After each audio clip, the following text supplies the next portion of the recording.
Hello, everyone. Welcome to the Future of Open Archives Hidden Voices. We're so honored and excited to be part of the virtual South by Southwest Festival 2021.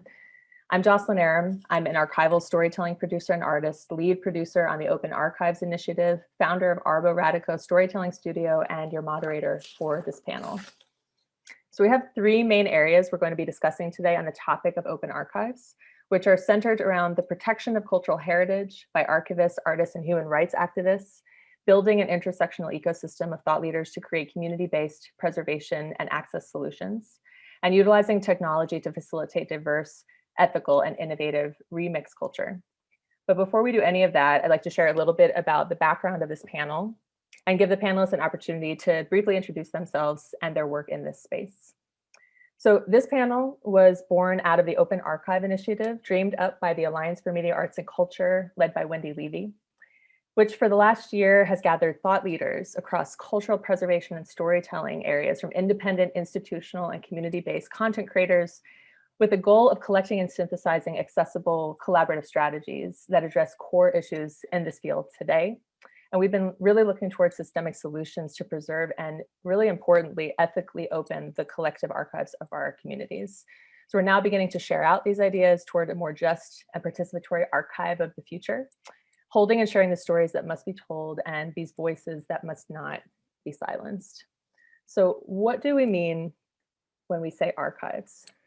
Are we talking about old movie footage, outtakes from documentaries? Are we talking about a YouTube channel? Oral history, embodied history, cultural artifacts, any of those things resonate? And why do archives need protecting?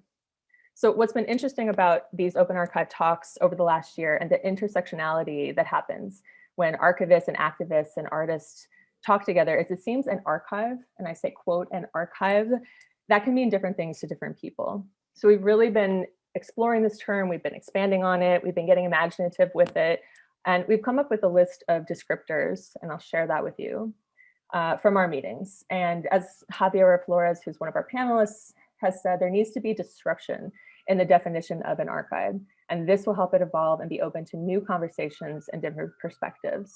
Some of the perspectives that have been brought to these meetings and some of the areas that we've been exploring are, how can an archive be dynamic, fluid? Can it be an ecosystem? Is there a multi-dimensionality? Is it intersectional? What if it's improvisational, living, regenerative? Is it interactive with the public? And these are the important areas that we think need to be developed when it comes to archives.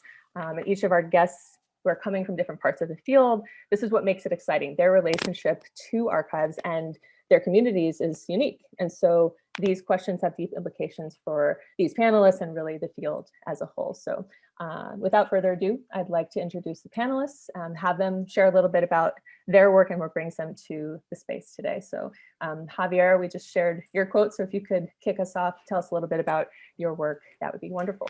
Yeah, hi everyone. My name is Javiera Flores. I am the librarian and archivist at the Chicano Studies Research Center for the Institute of American Cultures at the University of California, Los Angeles, so UCLA. I'm in charge of all of our library, archive, and museum activities. Our services, and as part of that, collecting stories and histories from the Chicano Latino community and creating what we call community-driven archives for research and teaching. Here's a slide with depicting kind of the traditional archive where it starts with scholars from at the top and then archives and community creators, but we're really looking at, and this is a great model from the University of North Carolina University Libraries, looking at community creators first. So if you can show the next slide. Ways in which we have done that in these past years is looking at how much of the community can be part of creating websites, online exhibits, part of presentations that we make for museums, so online and in-person exhibits. So these are pictures of a Chicano Moratorium project that we did, a gallery talk for the Palm Springs Art Museum and the Palm Springs community.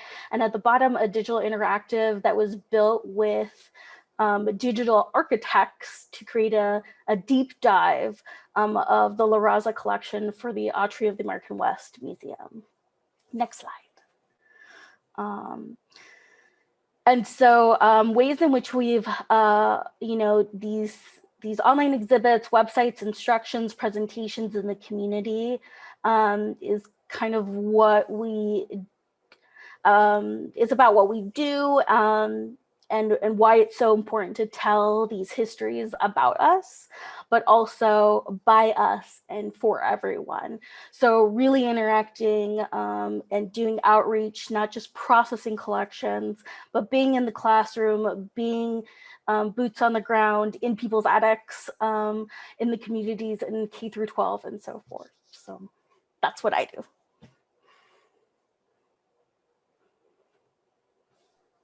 Thank you. It's so great to have you here.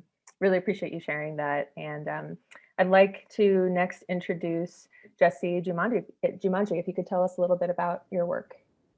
Hello, I'm Jessejumanji. I'm here today from Los Angeles, California. I'm a visual artist / cultural practitioner through art. A lot of my artwork is making cultural commentary as well as cultural connections. So a lot of my creative process starts in the archives through research and visual studies. And with a lot of the information that I find in the archives, I use that in my artwork to recontextualize the Black experience in an artistic and impactful way. Next slide. So I use different mediums like collage and painting to pay homage to like the significant cultural and societal contributions that African and Black people have created throughout time. So again, my artwork is about making commentary as well as connections on the Black experience. Next slide.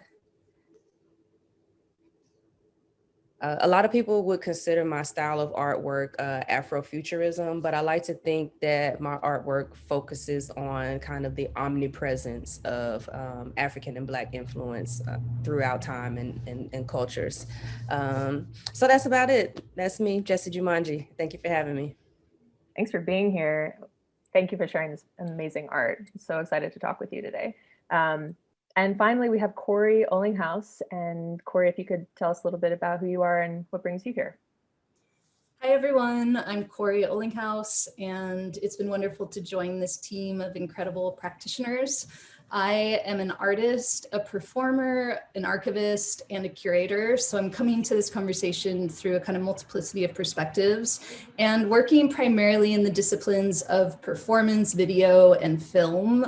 And I consider those ephemeral formats inside of the context of archiving.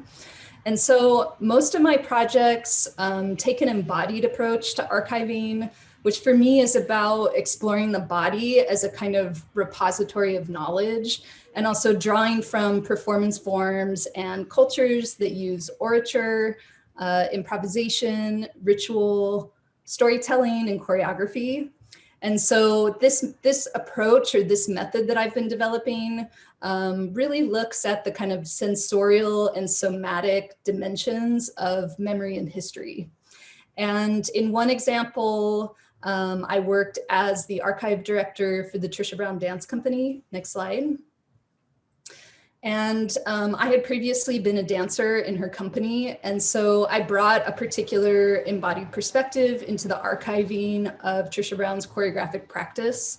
And in one example, I collaborated with another artist who had also danced in Trisha's company, actually on an audiovisual database that essentially tracked Trisha Brown's development of a kind of lexicon of movement over time, mapping her choreographic ideas and methods into a vocabulary that could later be searched and accessed.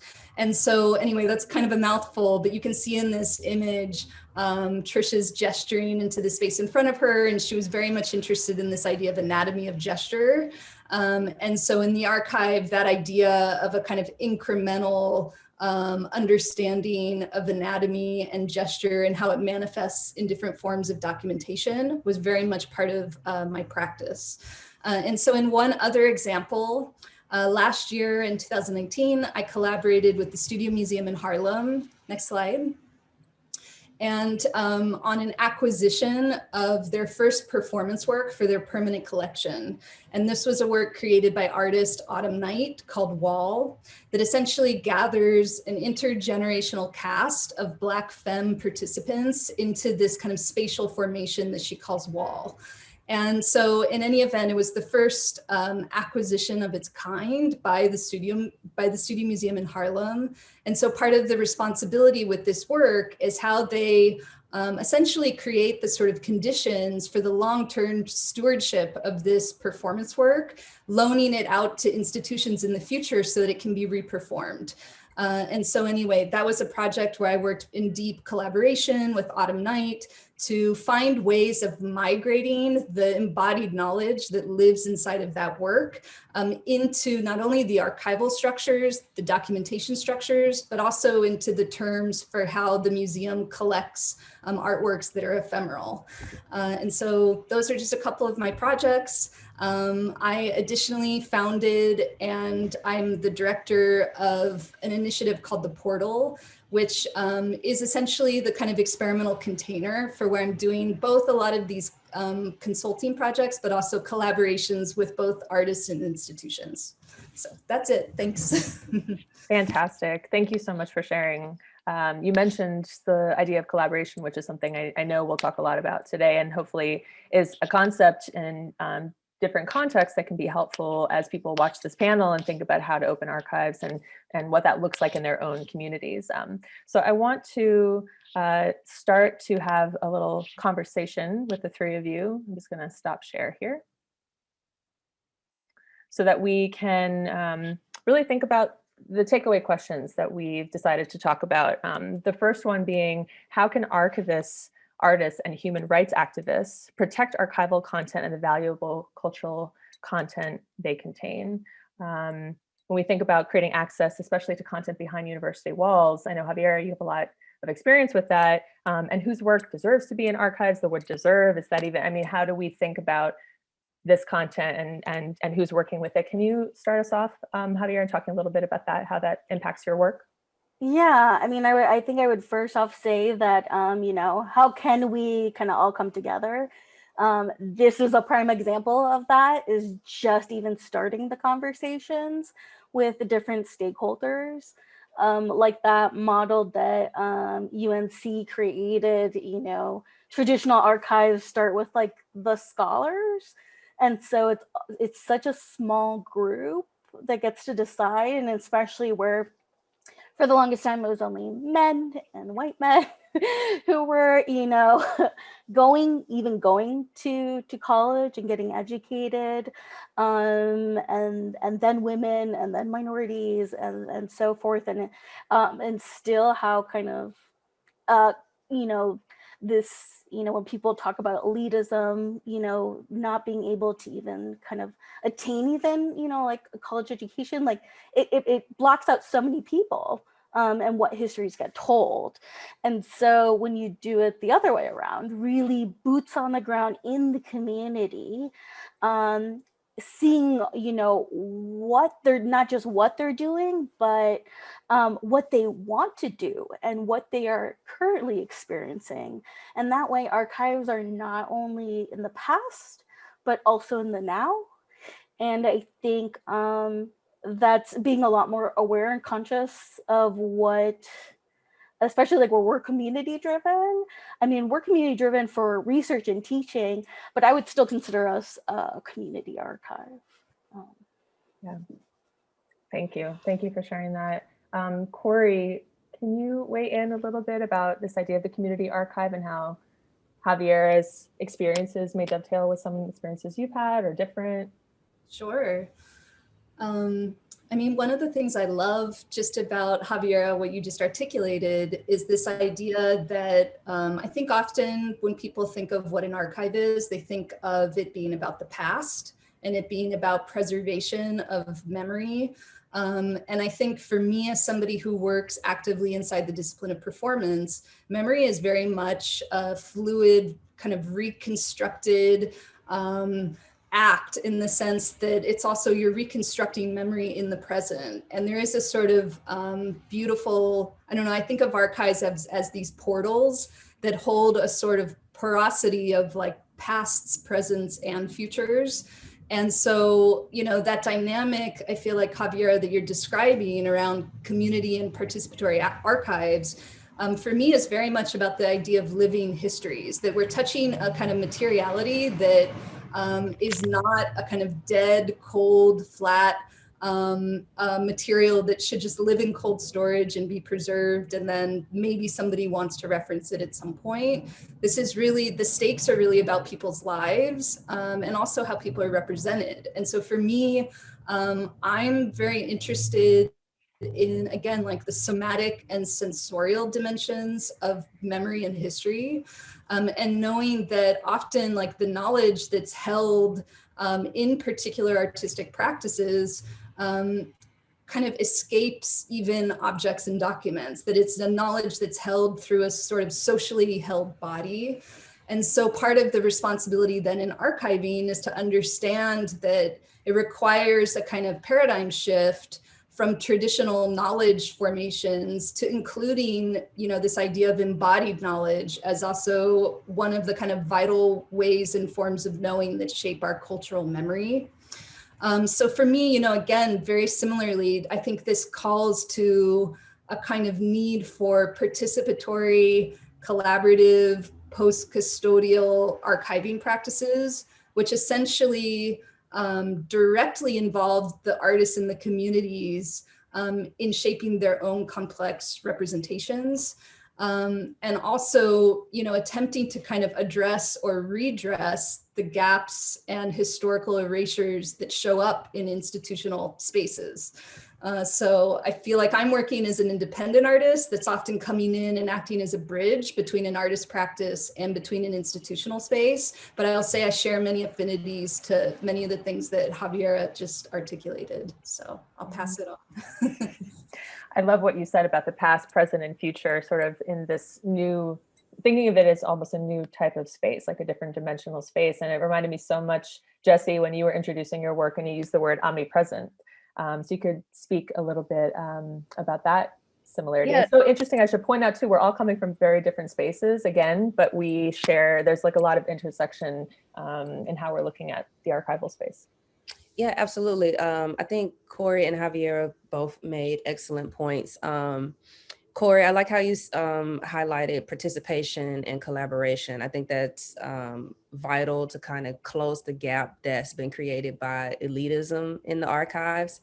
And historically, I feel like access has been used as a means of oppression in the archives. And this, where do we draw or erase the line between scholar versus the subject? And are you a part of the archive or are you using the archives? And so I think there needs to be like a leveling of the playing field, or like moving the goalposts between scholars versus society in these archival spaces. I also liked, Javier, you mentioned, I think you both mentioned the idea of memory, and basically the essence of history is memory, and the archives preserve these memories, and gatekeeping the archives is a way of suppressing memories, which is an act of violence against these living histories that are still existing but not being represented in the archives. So I think it's just very important for us to think about all the red tape around who and what goes into the archives.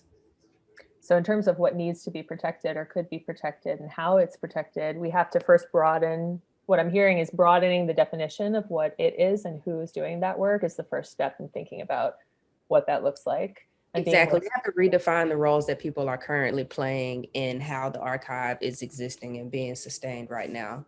And right now, a lot of that is falling into these academic and scholarly spaces, which have historically been exclusive and oppressive.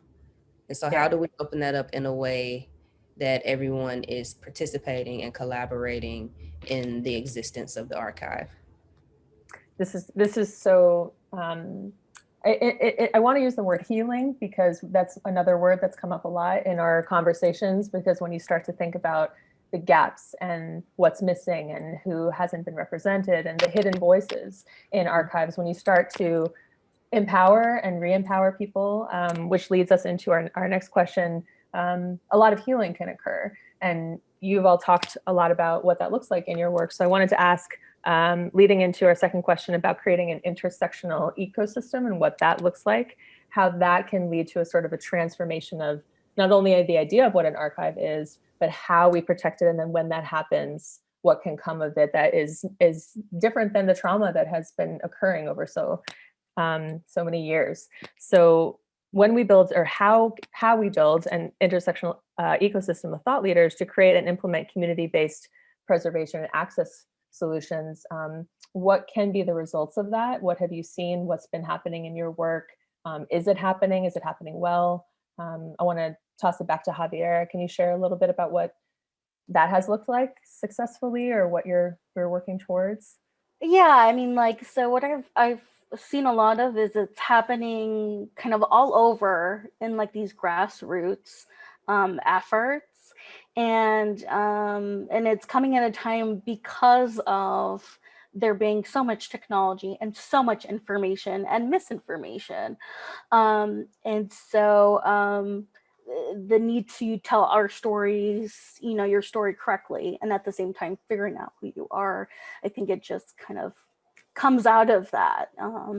And people who are doing it really awesome that I always look to is like Chicana por mi Raza, which was at University of Michigan, and I think is at UT Austin now, down in Texas, with Maria Gotera and Linda Merchant at the helm, where they actually call it a digital memory collective, where it is reclaiming the women's stories from the Chicano movement and the civil rights movement with Latinidad, and how they're community driven, and they use like kind of that model.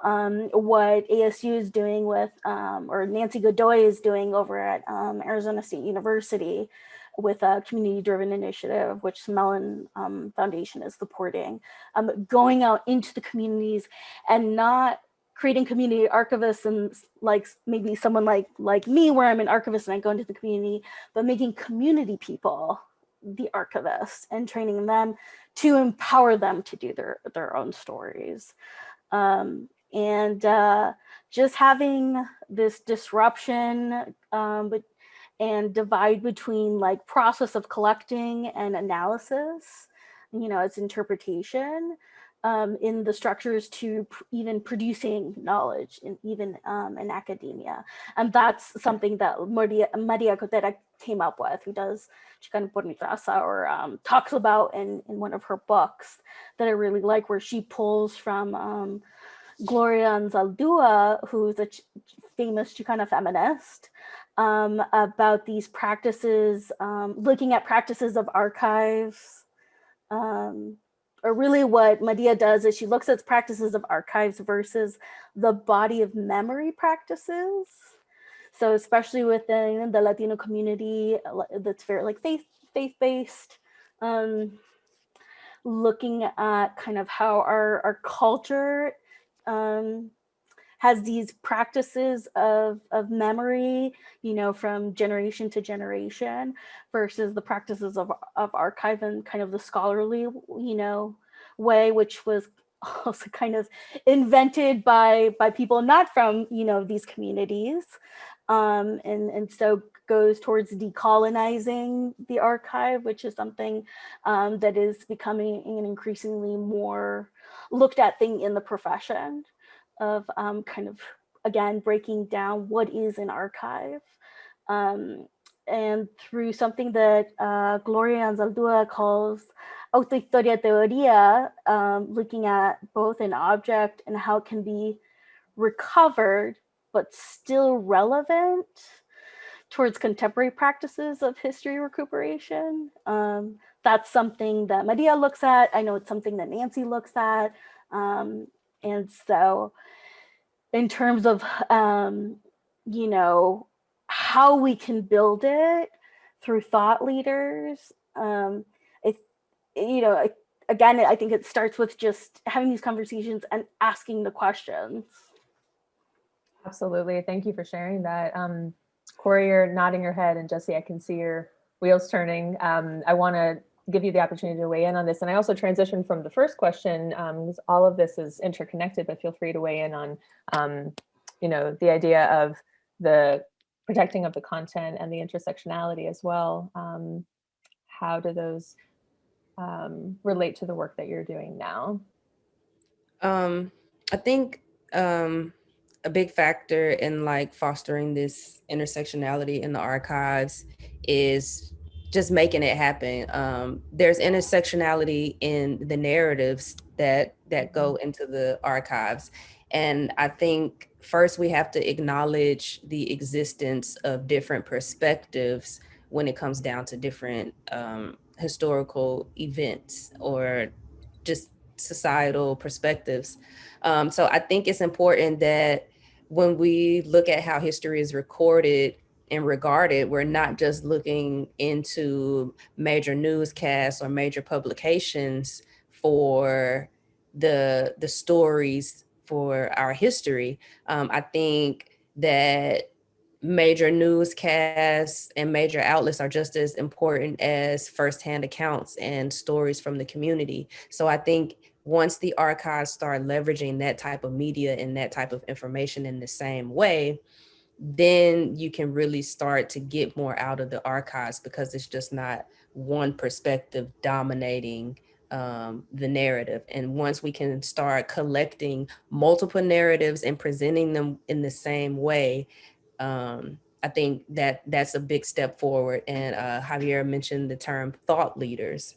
And I think we have to start seeing everyone as a thought leader, so that there isn't like a hierarchy in the roles that people play in the execution of creating and sustaining archives. Brilliant. I love it. And it's so relevant to how people work and listen to and watch and digest culture today. We have so much more access than we ever have. So you would think that that would mean, there was less of a constraint around, what we can create, what we can do. And there's still somehow barriers. There's still somehow silos and to understanding and to collaboration. So Corey, I'm curious your thoughts about this. Yeah, thank you. I have a number of thoughts. One is that I'm really interested in the kind of interventions that artists, particularly in the disciplines of performance and the visual arts, are already making and have been making for decades in the space of archives. And so there's a number of different people whose work I've been looking at, like in and around that idea. And specifically for me, a lot of my work draws from research around improvisational practice, which I think provides a beautiful way of looking at forms that are living, essentially like forms that deal both with like structure and grammar and a kind of like lexicon of either like gestures or sounds or modes of communication, but simultaneously are fluid in the ways that the structures can change over time, can deal with different forms of like memory transmission from body to body. And I think some of the communities that are doing really interesting work around this come from, American street dance forms. And so another project that kind of relates tangentially to that is the work that Stretch and Bobito did that's related to their Columbia radio station that documented, an incredible generation of hip hop artists. And I think that's an example of like a very analog example, often recorded on like cassette tapes of sound histories that are improvisational and uncut and uncensored. So I think that there's, in terms of like looking at memory work in a fluid capacity, I think there's a lot that institutional spaces can learn from looking at the artists in the communities that are already working in really plastic ways around memory. And I think as part of that, as somebody who works both as an artist, but also inside of institutional spaces, I think there's a lot of room for interdisciplinary pedagogy, where, you know, curators are learning from artists and archivists are learning from artists and so on. And so one of the things that I do is I teach a course called Embodiment Practices Research at the Center for Curatorial Studies. And I invite in performers from different performance histories and disciplines to actually teach their embodied practices to curators. And as part of that, I also kind of teach this experimental approach to archiving that I've been building. And I'm really interested in those kinds of like intersectional conversations, transdisciplinary, that can happen in a transdisciplinary context. Because again, like back to where we started, I think so often there, you know, archives are very kind of popular conversation, especially now as things have been migrating online due to COVID.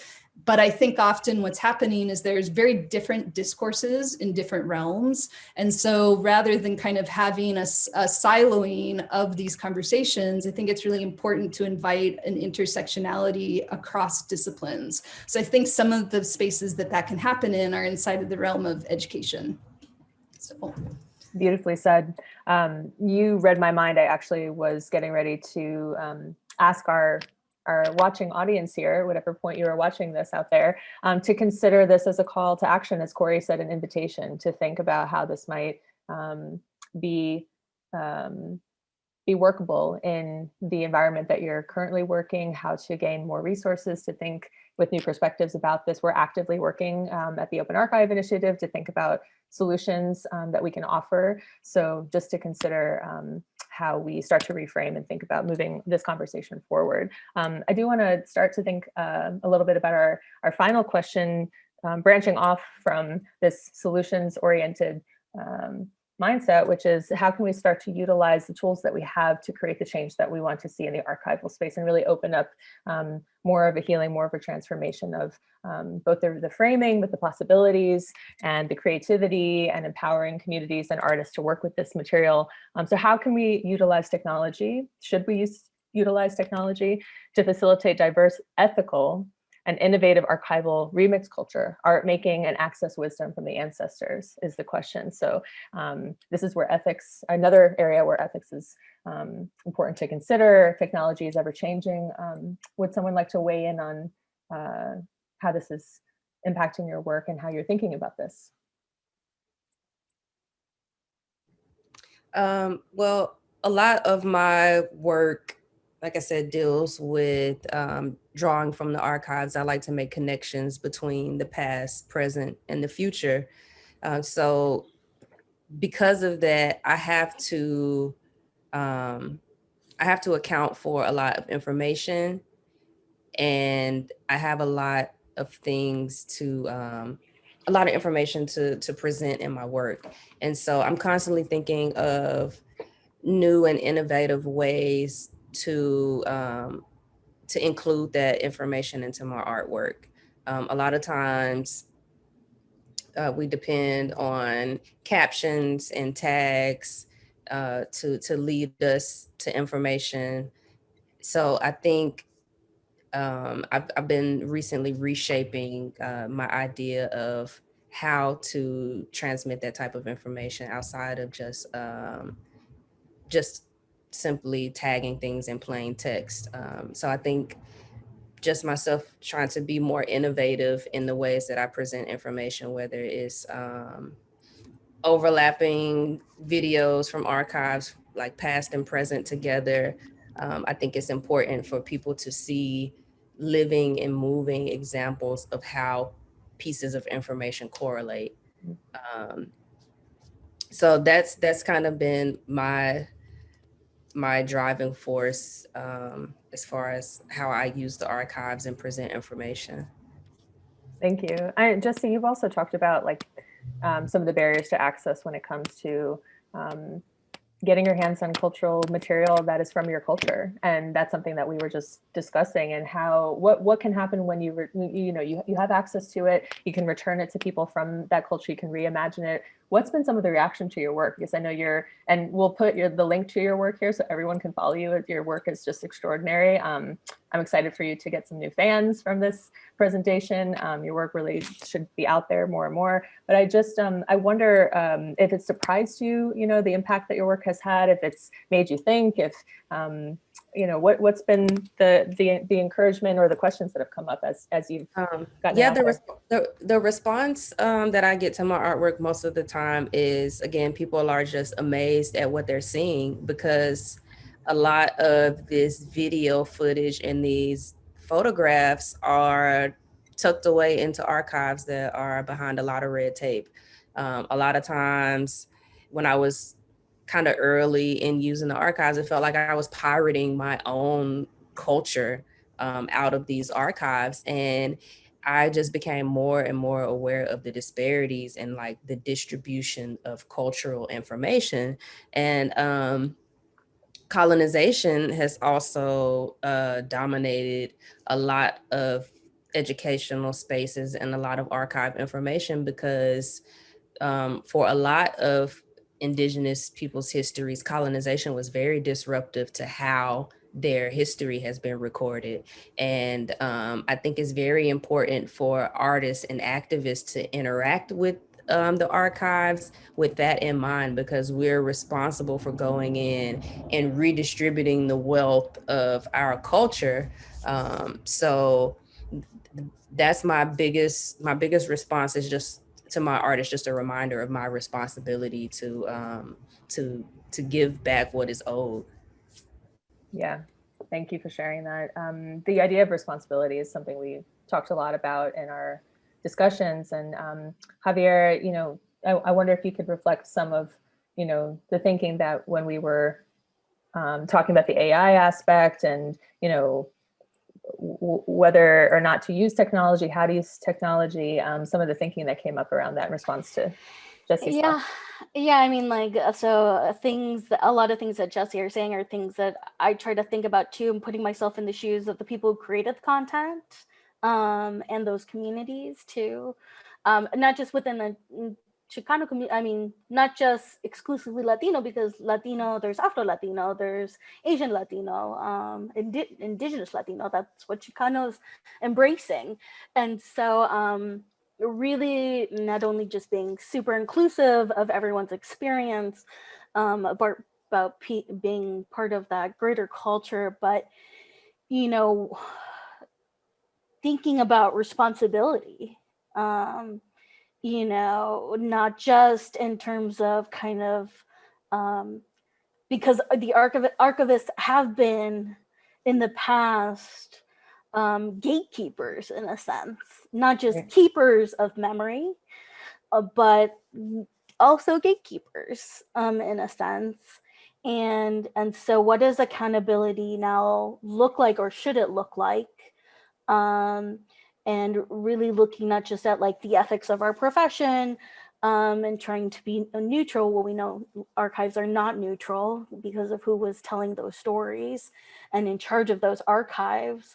Not just colonialism, but the institutions that participated in institutional racism of what gets collected and what gets bought, for example, which I find that's a whole other thing with problematic with post-custodialism, is like, oh, it's okay, that we spend $1 million buying this white author's collection, but we're just going to photocopy yours and put it online and kind of give you credit, but not really, like there are things like that where it's just like, we really need to expand that, especially as we use more technologies.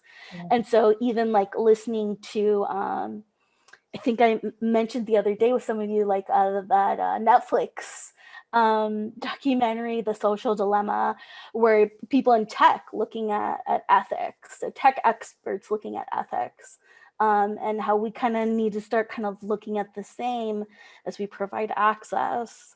And should we provide access in some sense, especially, you see that with Indigenous communities where some information should only be for that community. Right. But again, it's, when Jesse's talking about feeling that she's pirating her own culture, it's like, yeah, but she's part of that community. So, and so there's a lot of examples. There's a lot of examples about that. And I think, again, starting the conversations here. And I kind of think of it like of a UN of stakeholders, like, well, this is how we deal with these archives and this is how we deal with them, and coming together and at least maybe producing best practices for this in order to build something more equitable. Beautifully said. It encapsulates so much of, I think, the takeaways that we felt we got from these talks and wanted to share here in South by Southwest is, these conversations, when they are intersectional, when they start to share different perspectives, you start to think about things that you haven't thought about before, maybe slow down if you would have put something out without thinking about, this issue or involving this community or not involving this community. So it's really a pause and reflect and reframe and rethink, reimagine. Corey, I am thinking of you, especially in terms of like the idea of what you can do creatively with technology, keeping ethics in mind, but also thinking about the ephemeral nature. You had shared some really interesting work with our group about technology as it reflects the deterioration or the ephemerality of an archive. I wonder if you could, as we wind down here our conversation, talk a little bit about the potential for creative artists to contribute to the tech space when it comes to preserving and opening archives. Thank you. Yeah, I think, one thing I've been really interested in and around this topic is the idea of preserving opacity, that sometimes opening archives, particularly for people whose identities are surveilled in harmful or oppressive ways, I think opacity is another consideration to make, that opening archives isn't always a kind of beneficial gesture. And so I've been looking to artist projects who are kind of taking up opacity as form or as a creative methodology. And one really incredible project is by an internet artist and web developer and designer named Laurel Schwartz. She developed a project called The Life and Death of an Internet Onion, and essentially was structured as a kind of perennial publication, taking the idea that an average shelf life of an onion is around, 5 weeks or so. And so after 5 weeks, this particular website, which is a kind of like online anthology publication, essentially decays. And so if you go to I'm sure that the website has been archived in other forms, and certainly there are many archivists that are archiving the web, but it's more of a poetic gesture, this idea that like maybe there's a temporality to also consider in and around digital spaces. And so, Laurel's work, I think, is really interesting in that regard. There's also Tayun Choi, who was one of the people who created what's called the School for Poetic Computation. And essentially is like exploring forms of care as it intersects with technology, and also working a lot with like disability communities. And one last artist I'll mention is an artist named Ari Malenciano, who is the creator of a project called Afrotectopia. And one of the things I really appreciate about this project is she's constructing these micro communities that essentially are, it's not a project that's for everybody. It's not claiming a kind of universality, which I think is often when we get into problems, especially when archives are looked at as kind of like truth tellers or, claiming a kind of position from above or even like an objectivity. And I think that connects back to Jesse, some of like your ideas about subject object and the problems we get into with those binaries. So anyway, for me, like I'm really interested in each of these three artists and others that are looking at the space of the web as its own artistic practice, and that are also approaching this through the kind of concept of world building or world making. And so claiming a kind of partial and limited perspective as opposed to like a universal position from above, which can often be painting with too large of a paintbrush and can have harmful consequences in that way.